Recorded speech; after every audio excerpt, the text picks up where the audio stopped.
Salut l'équipe, le plan de fin de cycle, c'est maintenant les gars, on va parler de ça ce matin, vous me l'avez demandé du côté du Telegram, donc ça va être une vidéo très importante, on ira voir BTC rapidement, puisque je vous ai dit que c'était pas le plus intéressant, Ether, on a même la crypto du jour ING, qui va être très importante puisque j'ai commencé à mettre une position et en plus elle est très importante dans l'analyse de fin de cycle, donc ce sera hyper intéressant et je vous donnerai mes petits indicateurs pour que vous soyez au courant, même si bah, évidemment ce sera pas aussi facile que ça en a l'air. C'est parti, le BTC 118 500, on a retapé les 120 000 ou 119 000 hier, on a plus 0,4, Ether qui est stable, hein, on est juste en dessous des 3007, BNB en forme ce matin plus 5%.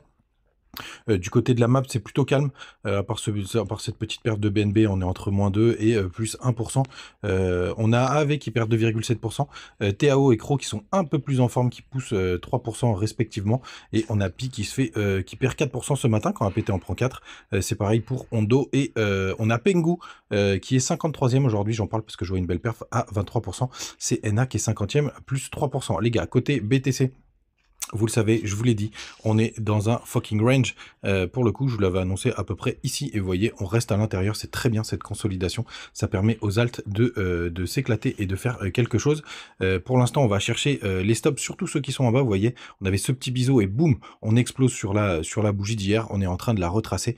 Tout simplement, ce qui est plutôt pas mal, c'est qu'on laisse les stops qui sont en haut. Ici, on a été enchassé pas mal, même si on n'a pas été chassé le dernier, qui est vers les 116 000 $. On n'a pas été si bas, donc ça nous permettrait pourquoi pas d'aller chercher un nouvel ATH, donc ça c'est plutôt propre. Du côté de ETH, on arrive sur une consolidation. Vous voyez, en daily, on fait pour l'instant un petit M-top. On le voit un peu mieux, en H4. Tout simplement, on a le retest de ce petit W qu'on a frôlé hier. On l'a pas tout à fait testé. Il y a pas mal de stops de toute façon qui sont situés sous les 3005. Est-ce qu'on va avoir besoin d'aller chercher? L'avenir nous le dira. Mais du côté d'Ether, ça fonctionne plutôt pas mal.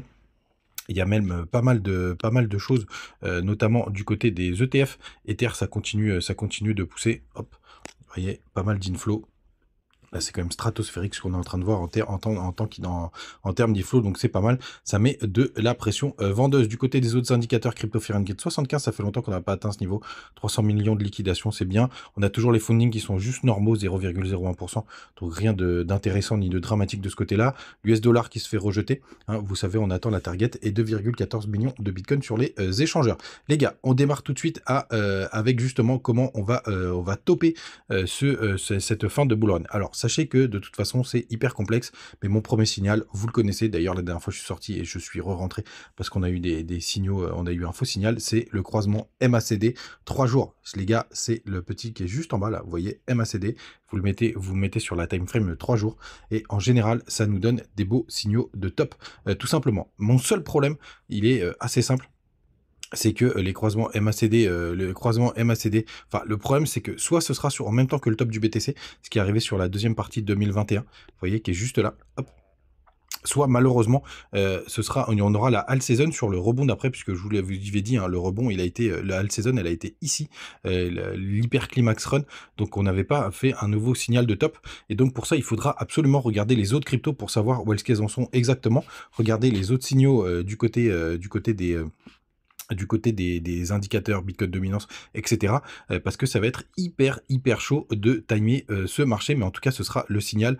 Peut-être pas définitif, hein, puisque regardez, ici, on a eu le croisement MACD juste là, on a été chercher un nouveau top du BTC, on a eu une correction, et après, c'était sur cette phase qu'on a eu la phase de hyper climax run du côté des alts, mais par contre, sur 2021, c'était sur la fin d'année, là par contre, c'était vraiment la fin des haricots quand on a eu le croisement MACD. Et donc, pour ça, il faudra évidemment s'appuyer sur plein d'autres indicateurs.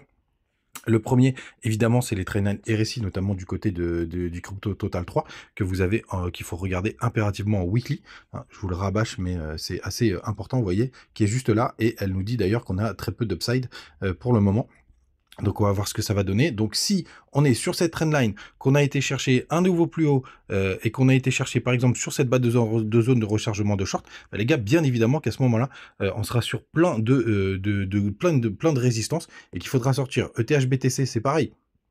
Si à ce moment-là, on est sur la trendline qui est juste là, tout simplement, et que on a tous nos signaux qui sont en train d'exploser, évidemment qu'il faudra sortir. Après, il y a plein d'autres trendlines hein, du côté notamment de TH. Potentiellement, je pense qu'on pourrait la traverser, cette trendline, pour être tout à fait honnête, et notamment celle RSI, puisque de toute façon, du côté du monthly de BTC, on a aussi un autre upside. Tout simplement, vous voyez, si vous mettez en monthly, non, ça c'est 12 mois, donc ça c'est un peu trop. Hop, on va se mettre juste là, et vous voyez du côté du RSI, et ça c'est quand même plutôt la bonne nouvelle si on l'a, c'est qu'on a un énorme upside à aller chercher pour avoir les dernières phases du bull run. Vous voyez, il y a tout ça à aller chercher, et c'est potentiellement ça aussi qui pourrait me faire dire qu'on peut avoir une dernière jambe haussière qui soit complètement folle, mais il faudra le voir. On a aussi notre petit dollar. Si on vient retester la trendline, parce que je vous dis pour l'instant ça se passe exactement comme prévu, c'est-à-dire je pensais que le dollar allait se faire rejeter et qu'on fasse un W, mais il faudra attendre de voir ce que ça va donner tout simplement, pour en être sûr. Et bien entendu, si la BTCD, la Bitcoin Dominance, est sur une zone de support, ben, ça nous donnera forcément le top du BTC. Donc ça va être très compliqué justement de le timer parfaitement. Soit le 3 jours sera en avance, soit il sera en retard. Et c'est pour ça qu'hier je vous disais que du côté de TH, il faut impérativement regarder aussi les croisements MACD weekly, mais en général quand il y a le croisement MACD, les gars, si on a raté le top, bah, malheureusement c'est foutu, tout simplement. Par exemple là, Ether, il est sur une grosse résistance, il va arriver sur une autre. S'il a fait un nouvel all-time high avec une expansion de Fibo, bah là forcément faudra faire attention. L'autre indicateur, et on en vient à la crypto du jour. Tout simplement parce que elle est hyper intéressante, c'est INJ. Et pourquoi aussi c'est intéressant pour les signaux de top? Je vais vous montrer, j'ai passé du temps à l'analyser hier. Donc, vous voyez, il y a une belle trendline du côté d'INJ qui est très très belle. Et d'ailleurs, quand je vois le upside, je serais quand même pas surpris qu'on aille breaker les trendlines du côté du RSI. Donc, INJ, pour tous ceux qui étaient là en 2022-2023, c'était complètement barjot. C'était la seule crypto qu'il fallait avoir pendant le bear market. La seule, puisque tout simplement, en 2022, elle a fait un x30. Jusque quand on est arrivé au top qui était en janvier 2024. Je sais pas si vous vous rendez compte, c'est janvier 2024. Son top, elle l'a fait en mars 2024. On est première saison, c'est all season parce que c'était pas le cas, c'était la seule. Elle a fait un x30, x40 même. Donc c'était complètement barjot. Et après, bah, en mars, elle a trouvé son top.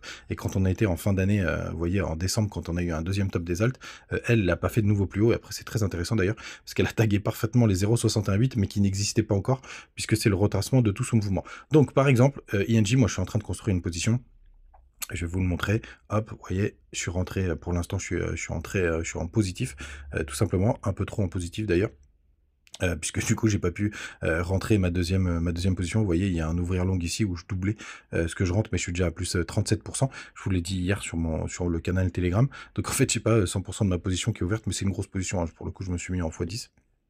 Tout simplement parce que le point d'entrée était pour moi très intéressant. Et donc pour revenir sur notre signaux de top, bon déjà vous avez la petite trendline ici. Si jamais on a le croisement MACD 3 jours, peu importe où on en est et qu'on est sous cette trendline, ce sera aussi un indicateur avec ces cryptos qui sont fortes, tout simplement. Après, normalement, la première target, quand on passera de l'autre côté de la trendline, c'est les 0,382 et donc les 24 $. Et la target principale, si on casse les 0,382, c'est entre les 0,618 et les 0,786. Et là, les gars, il faudra faire hyper attention. Et c'est comme je vous disais, si jamais à ce moment-là, le croisement 3 jours, que BTC a été, je vais vous montrer le petit truc, c'est important. Si BTC, il a fait ce qu'il aime bien faire, c'est-à-dire, hop, il va chercher un petit sommet avec une mèche. C'est ce qu'il avait fait sur Trump. Tac, ici vous voyez, petite mèche, rejet, etc. Là par contre c'est la fin des haricots. Vous voyez, là il y a eu le rejet, et juste après on a eu le croisement weekly. Je sais pas si ça l'a fait en 3 jours, on va regarder. Hop, où est-ce que c'est? Tac, c'est là. Hop, et le croisement 3 jours, il est arrivé avant. Donc ça c'est encore un peu très intéressant. Vous voyez, le croisement 3 jours ici, et après on a été gratter la liquidité. Et si on a ça du côté du BTC, il le fait tout le temps, regardez. Il l'a fait en 2021, sur les deux tops. Vous voyez, il gratte la liquidité avant de partir. Et ça, c'est hyper intéressant parce que si on a un rejet, comme ça, c'est pour ça pour moi on ira chercher un nouvel ATH. Là, pour le coup, c'est un vrai signal de top qui est vraiment bien. La problématique, c'est est-ce que ce signal de top va nous donner le top sur les alts? Ça, c'est la grande question, les gars. Et c'est pour ça qu'il va falloir être très vigilant. Et que si jamais vous avez des cryptos qui ont explosé à ce moment-là, quand on a eu cette chasse à liquidité, potentiellement, eux, ils ont fini leur bull run et il faudra les vendre. Donc, il faut surveiller ça de très très près pour être prêt pour la suite. Et donc, INJ, pour moi, malheureusement, je pense qu'il n'ira pas chercher qui n'ira pas chercher un nouveau top parce qu'il a déjà performé. Donc je pense qu'il ira au-dessus des 35 $, puisqu'il y a pas mal de liquidités à aller chercher. Et potentiellement, il s'arrêtera dans cette zone de rechargement de short, tout simplement. Et si à ce moment-là, on a justement tous les indicateurs qui sont arrivés, bah, potentiellement, voilà, on aura ces cryptos qui sont des cryptos fortes, qui sont des cryptos importantes. On a la même chose du côté de Solana.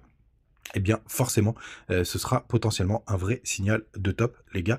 C'est ce que je voulais vous partager aujourd'hui. N'oubliez pas, vous avez les petits liens, notamment du côté de BitGet, de Crypto.com, de MEX, etc.